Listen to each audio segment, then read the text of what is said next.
Hello and welcome to Section 5, Fetch Data from Third-Party APIs.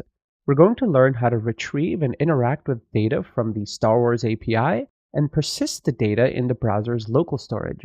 In this video, we will review the app we're going to build. Building on top of the previous section where we built a multi-page React application using React Router, in this section, we're going to build a similar React Router application, but we're going to be pulling this information dynamically from a third-party API. So for example, we have a list of Star Wars vehicles here, and when we click each of them, we have the ability to retrieve some pieces of information about each of these vehicles. The place that we're going to get this information from is called the Star Wars API, and the URL is swapi.co or swapi.co. And if we scroll through it, it gives us some examples on how to interact with this API and pull the information that we can load into our React state and play around with it. Let's now go to the documentation and check out some of the features and functionalities.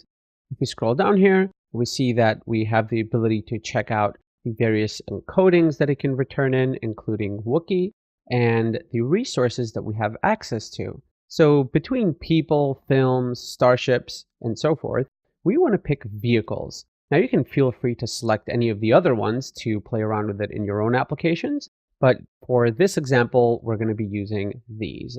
So as we can see, when a request is made to this API, the service will return this block of information that we can use in our application. If we were to retrieve the resource without the /4, which is the specific vehicle ID, then we'll get a list of all of the vehicles. So for example, here we have /API/vehicles without the ID being specified. And we see that as we scroll down in the results key, it is an array of a lot of different objects that contains each of the information for the vehicles, including the name, the model, manufacturer, and all the different pieces of data that we can use. And now to see an example of what the info will look like when we specify an ID, we can scroll down here and it returns just a single object of that vehicle's information instead of an array of a bunch of different objects for the various vehicles. Now let's go back to our app and review once again what we're going to do.